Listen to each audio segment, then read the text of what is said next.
I know you guys have a lot of questions that you would like to ask me, but don't worry, I'm here to go and answer as much as I can.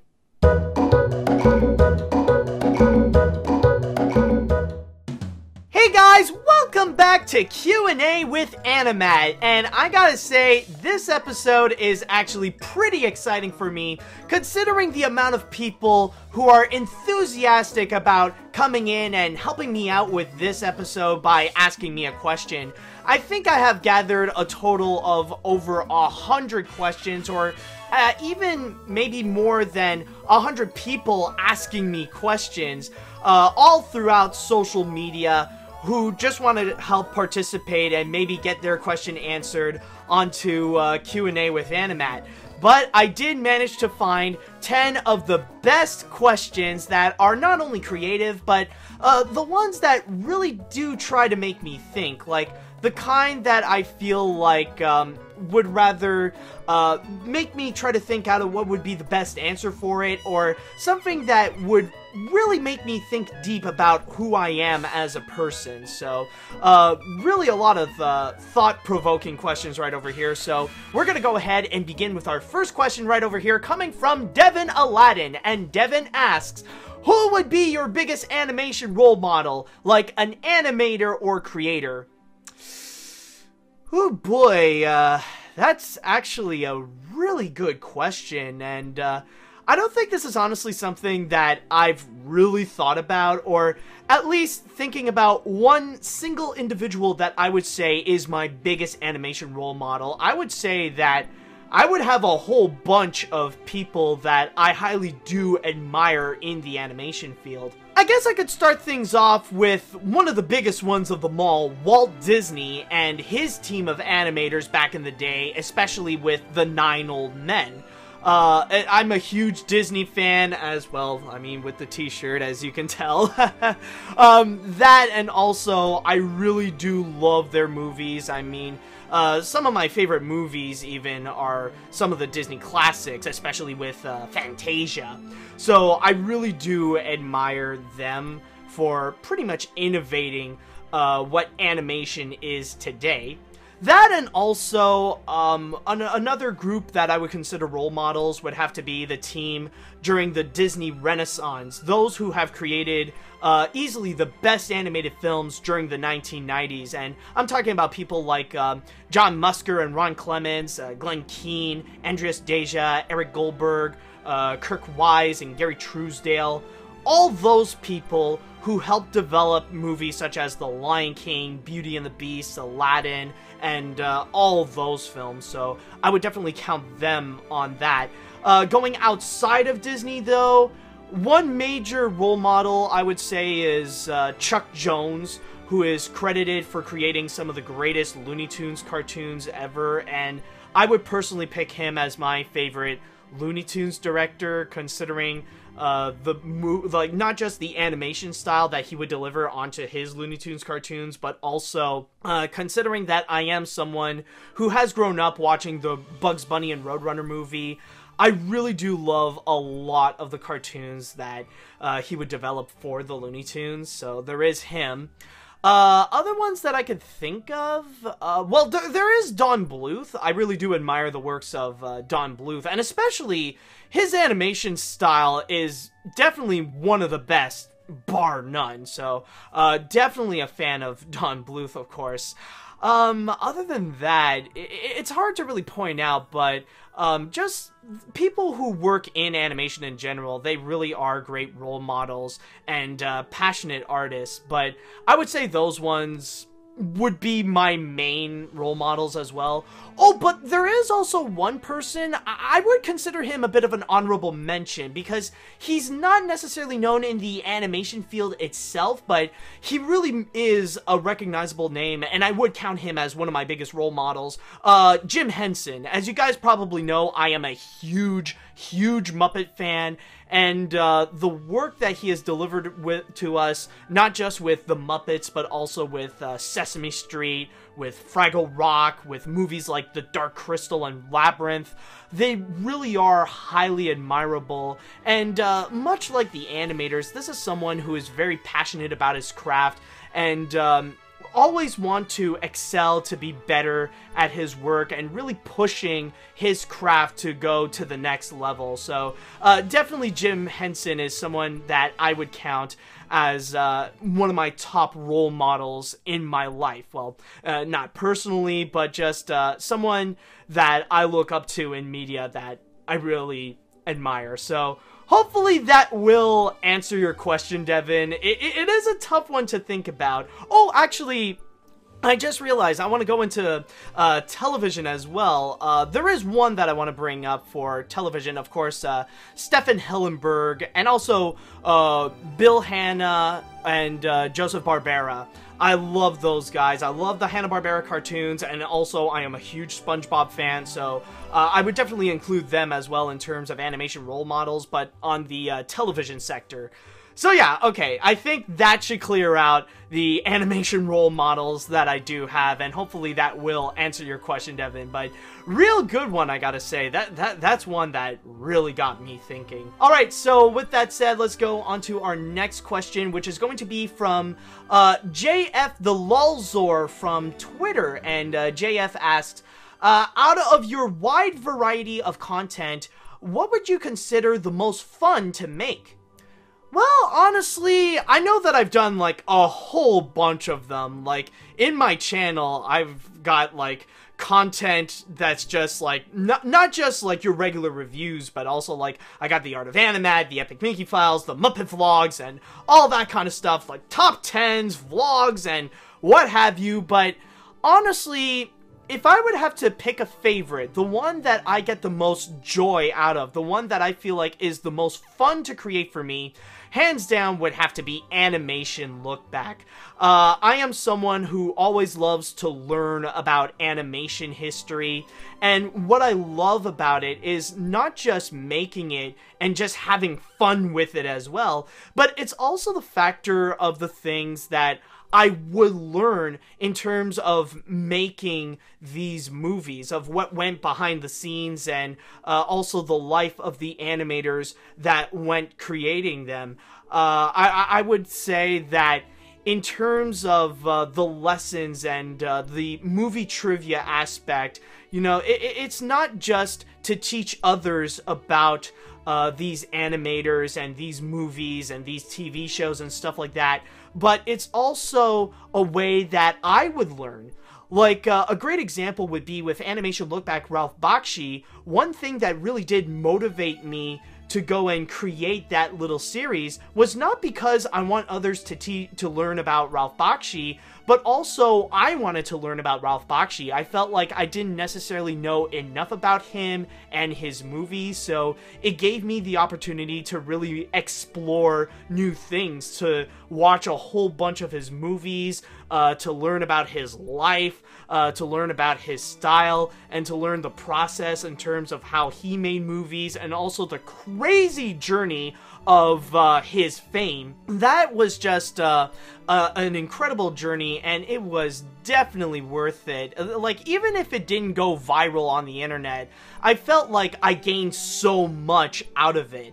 Like, even when doing reviews, like, those ones, you know, they are fun to make. I do enjoy doing reviews, but with Animation Look Back, I gained so much out of it. Like, even, like, much more than just making videos and stuff like that, and also excelling on my creativity, but also I gain more knowledge, I gain more wisdom in terms of animation history, and that to me I feel like is the most fun.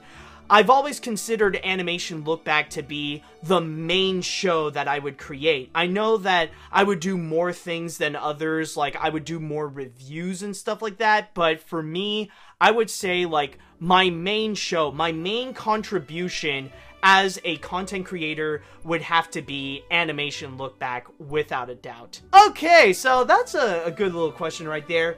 Now let's go ahead and jump onto our next one, which is going to be from Benjamin Mayer.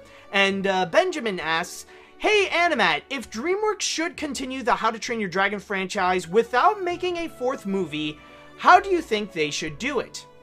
Well, honestly, if they do have to continue it, if they feel like the third one was not the end and they want to progress the story, I really do feel like now they have to be in a direction where they gotta retire the characters that they have, like Hiccup and Astrid, and give it to a new cast. Like, there are a few ways that you can do it. Some directions that you can go. I know that Kung Fu Panda has already done it, but you could create a brand new series where the stars are going to be the kids of Hiccup and Astrid, where Hiccup is now more of a mentor role, and he has to teach his kids about dragons and all that kind of stuff. Or what you can do is you can actually really go ahead in the future and set it during a time like maybe during the Victorian era, or make it all steampunk and stuff like that. Or maybe even try to go a bit in the modern age, like try to go a bit in a troll hunters kind of field.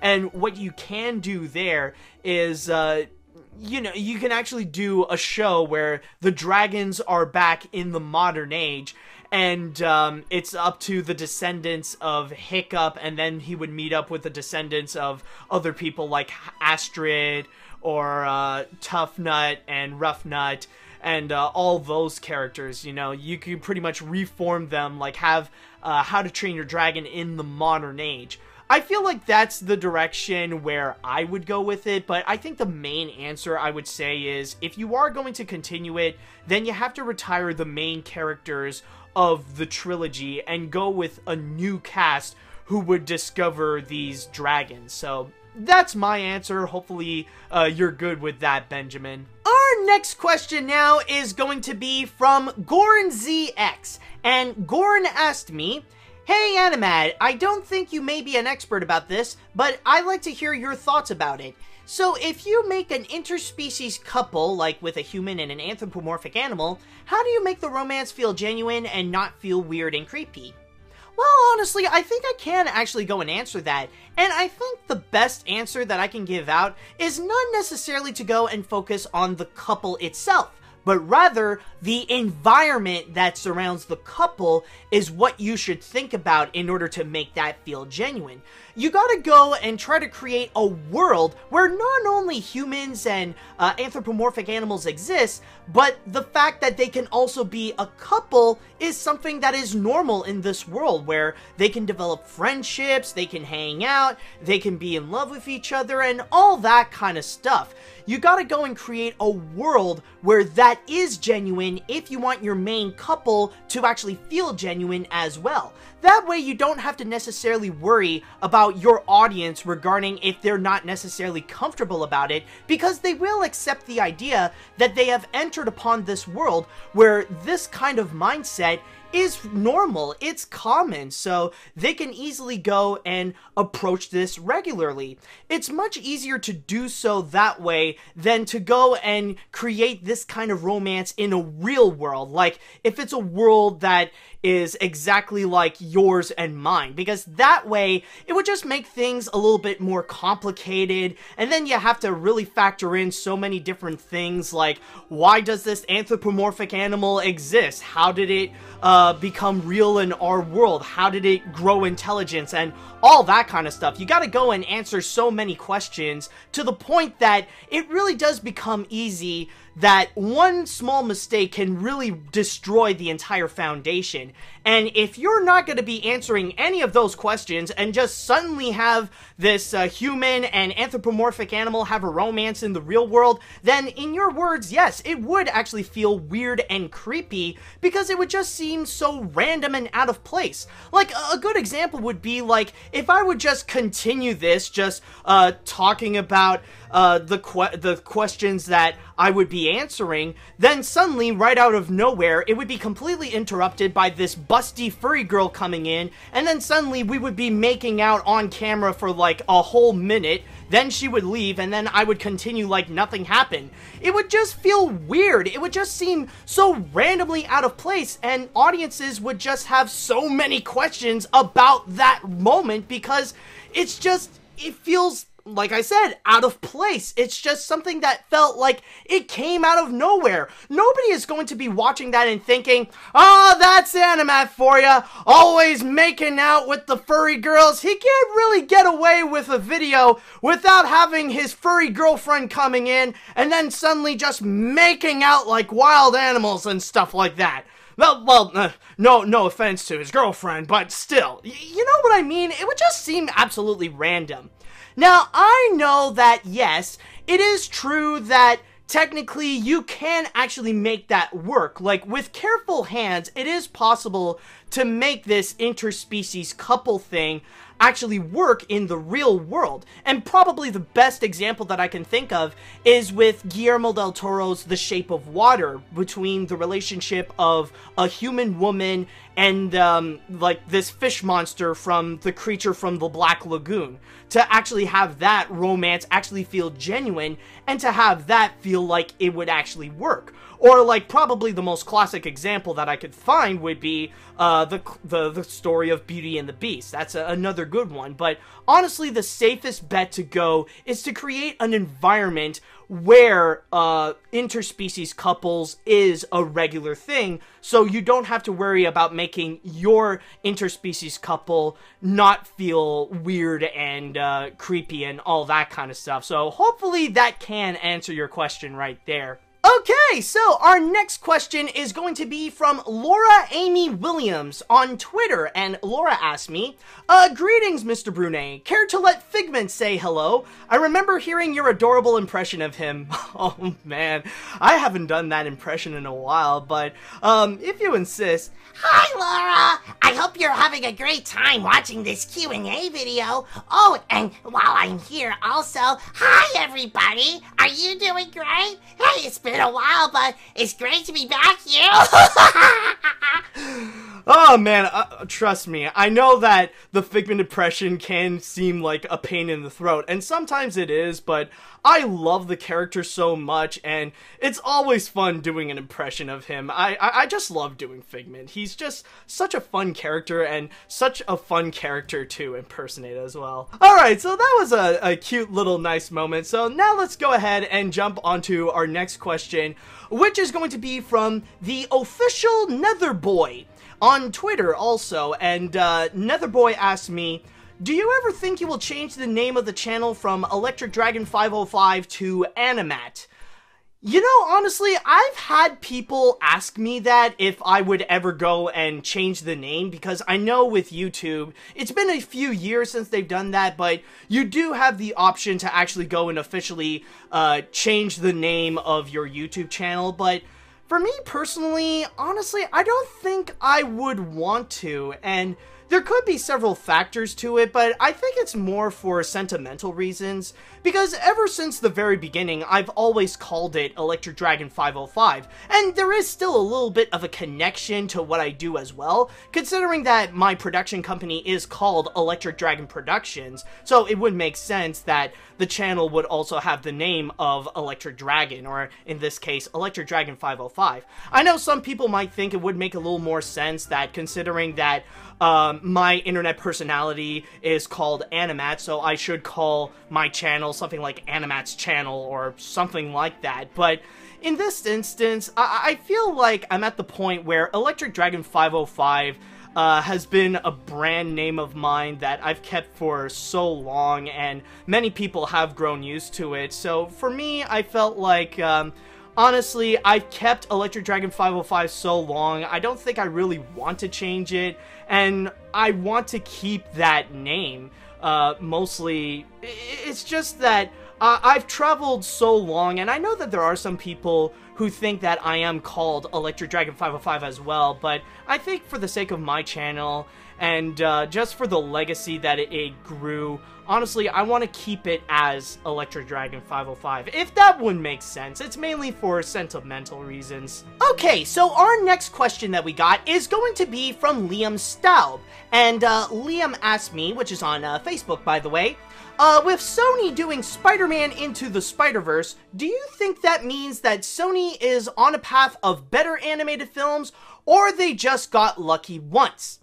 Well, honestly, through my experience of what I've seen with how animation studios would go with that kind of fame and that kind of attention, honestly, I would say right now that it's a little too early to say, and it really is still 50-50 to know which direction Sony would go after Spider-Man Into the Spiderverse. Now, I just want to point out, though, that during the time that I am recording this, Spider-Man Into the Spiderverse hasn't even been a year old yet, and it is still fresh, and it is still new, and it's still on everyone's mind that people are just adoring Spider-Man Into the Spiderverse and all that kind of stuff. So it is still a little bit too early to know about what kind of direction Sony Animation is going to take from there. Because on one hand, yes, and probably what I would like to see coming from Sony Animation is that Spider-Man Into the Spider-Verse will become a more positive influence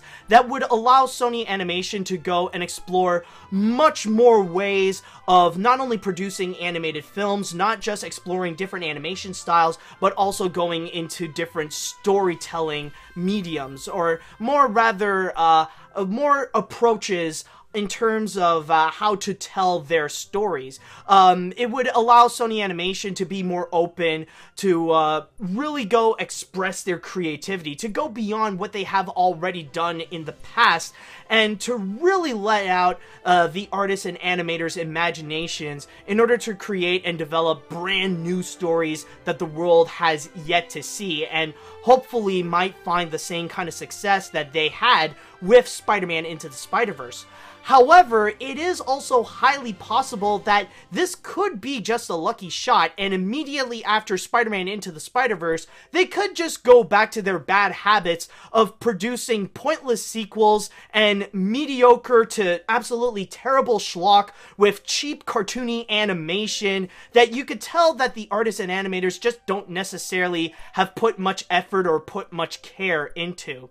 And the reason why I feel like there is still that chance that it is a lucky shot is mainly because I've seen this happen before, and I think the perfect example of that would actually be with the Peanuts movie by Blue Sky Studios. Because beforehand, Blue Sky didn't necessarily had all that much of a good reputation, mostly through producing films that are just around mediocre at best, and also producing pointless and annoying Ice Age sequels.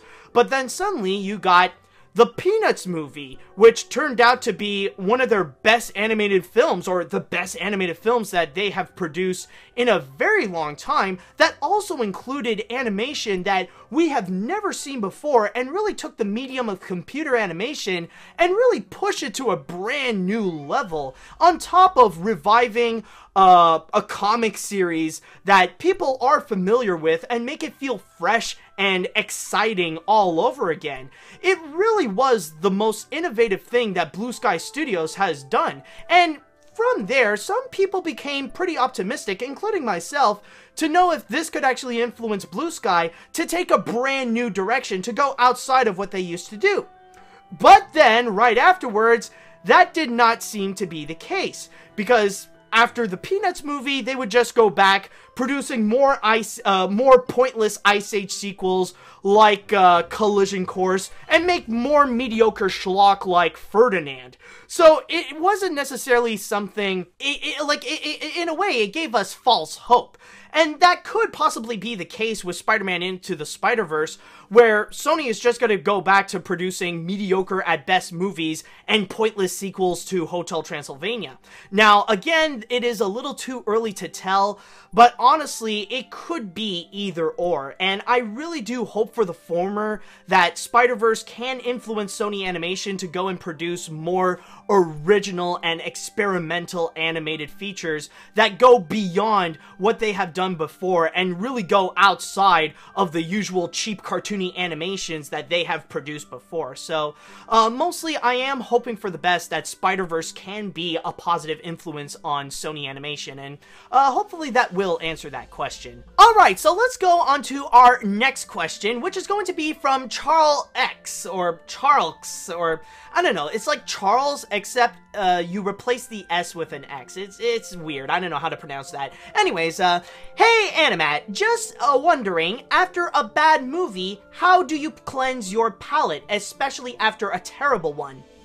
Well, what I usually do is make a review out of it. The thing is that, interestingly enough, when doing these reviews, part of it is actually pretty therapeutic in a way. Like, I'm doing the reviews not just for my YouTube channel or for the audience who wants to know my thoughts, but I'm mainly doing it for myself in order to have a bit of a therapy session in a way, to really let out my thoughts and to let out my feelings over what I have experienced in a way. And when it is a bad animated film, I feel like my review is kind of like a comeuppance to what I have experienced, like kind of like my payback for the bad times or just for wasting my time with a poorly made piece of media. So yeah, honestly, there is a little bit of that therapeutic feeling when it comes to making a review of a bad animated feature. Now, that does not necessarily mean I highly enjoy making reviews for bad animated films, because there is still that process of watching that bad piece of media, and that is often not fun, and honestly, something that I wish I can avoid so that I could spend more time with good pieces of media so I can have a fun experience and it could be enjoyable, not just watching it, but also making the review at the same time. But usually, doing so, like actually doing the review, like it does help me in a way to pretty much let out my thoughts and to, you know, not hold my feelings in and just burst out what I want to say about my experience with the bad movie. But there are instances when there is something that can be so terrible that the only way that I need to cleanse my palate would actually be watching something good. Like, if I witness a really bad animated feature, then I want to try to go and balance that out by watching a really good animated feature, kind of in order to go and lift my spirits back up that animation is not dead, and to remind myself that yes, there can be some good that can come out of animation when it's actually done right. And it doesn't necessarily just have to be animation, but also, you know, just a good movie in general. In fact, like, sometimes, like, it could be a bit coincidental. Like, I remember, there was a bit of a period whenever Sony Animation would release a movie, I would then, like, the week after, just go and check out another really good movie in theaters. Like, after Cloudy with a Chance of Meatballs 2, and that it left a terrible taste in my mouth, and, well, no pun intended, but also, like, after Cloudy 2, I wanted to go and cleanse my palate, so I went to go and check out Gravity, which came out in theaters, not long after Cloudy 2. Or, like, after Hotel Transylvania 2, I decided to go and check out a special screening of The Iron Giant. I mean, you can never go wrong with Iron Giant, and I think everyone can pretty much agree that Iron Giant is way better than Hotel Transylvania 2, so that was a really good way to go and cleanse my palate after watching something like that. So that would be my answer right there. It's either the reviews themselves would help me cleanse my palate and be a bit of a therapeutic session to go and let out my thoughts, that or just watch a good movie in case of an emergency. Alright, so the next question that I do have over here is going to be on Twitter. It is from the cool nerd. Not the lazy nerd, not the bad nerd, not the radical nerd, but the cool one. So the cool nerd went and asked me, if you could turn any great animated Disney movie that sadly bombed at the box office into a massive box office hit, which one would you pick and why? Oh, that's definitely easy. Hands down, Fantasia. Now, some people might be surprised about which movies ended up actually becoming a box office bomb in terms of Disney's animated films. I mean, of course we do know about stuff like The Treasure Planet or Home on the Range, but there are some classic films like Pinocchio, Bambi, Fantasia, or especially Sleeping Beauty, they actually ended up becoming box office bombs in their first initial release. But the reason why I picked Fantasia, outside of the fact that it is my favorite movie, is mainly because if Fantasia was a massive box office hit, then at that point, it would have been a bigger help in making animation be viewed as a form of art, like an actual art form that's no different than like painting or sculpting or even movie making and all that kind of stuff. So from there, if Fantasia was a hit, and also on top of that, you gotta keep in mind that Fantasia was actually one of Walt Disney's most ambitious projects ever. And originally, Walt wanted to create some bigger plans for Fantasia, like every year there would be something new added to Fantasia, that they would add a brand new segment that's all animated and based on a classic piece of art form. And Fantasia would grow into something that would be far bigger. In fact, it would become a brand new film medium with the way that they would go and build up Fantasia. I feel like, in an artistic sense, Fantasia would have really helped if it became a much bigger hit, but we're at the point that that's not really the case, and Fantasia had to take a bit of the slow route in order to become the animated masterpiece that we know today. So that's pretty much my answer to that question. It's I like, if I could change any movie to become a box office hit, it would easily be Fantasia. Alright, so now we got one more question to go, and I decided I'm going to give the honor to Carl, aka Lamon, on Twitter. And Carl asked me, in light of certain animation icons being revealed as toxic individuals like Savino, Chris Felucci, and Lasseter, what would you say is your best advice for separating the art from the artist? Ooh boy, we got a pretty serious question here, but I will answer it the best that I can in a good way. Now, one thing that I can say about separating the art from the artist, I know that when it comes to certain individuals, it can be very difficult to do so, and some people can have a very tough time to actually go separate the art from the artist. When the person is actually revealed to be toxic, they would never want to touch the media that they have produced or that they have created ever again. And that's why it can often be pretty tough when some actors can actually be revealed as a toxic individual, or they had their #MeToo movement revealing that they have done some very terrible things in the past. Because from there, it would be extremely difficult to really separate the art from the artist, because they would be the ones that would immortalize the characters that we know and love for years and even decades. However, in the case of animation, it's actually a lot easier because, as we all know, animation is a group effort.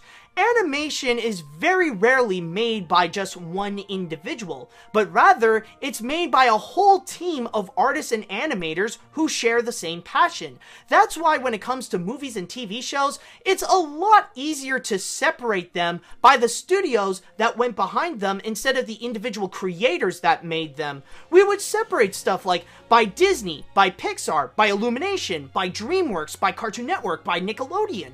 And with the examples that you brought up, it's actually pretty easy to do so by separate them and even like not credit them at all for the making of these projects, because it's mostly the team behind it of artists, animators, and filmmakers that they should be held responsible for creating the legendary projects that they have. Like in the case of Chris Savino, you could pretty much completely separate him and credit The Loud House being created by the team at Nickelodeon. Or even with Ren and Stimpy, you can completely remove John Chris Felucci and give the credit to the team at Spumco and Bob Camp. And with John Lasseter, you could completely take him away and credit all the movies being created at Pixar.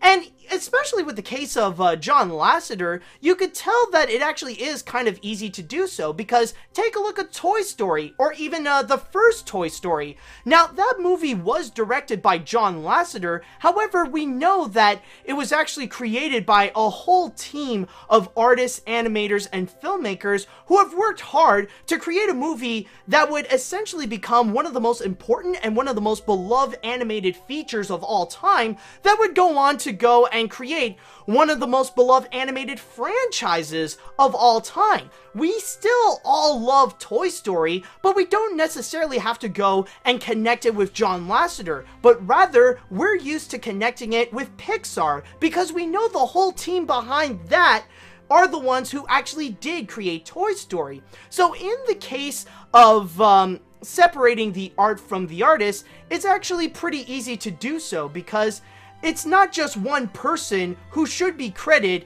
who actually should be credited in terms of making the animated project, but rather you take a look at the animators. They are the ones, or like just the whole team behind it. Like when you would watch the credits, like all these people, those are the ones who are credited, and they're like the grand majority of them are great people. We don't have to just focus on the one toxic individual, because it's actually pretty easy to just pick them out and just say that it's the team at Pixar that created Toy Story.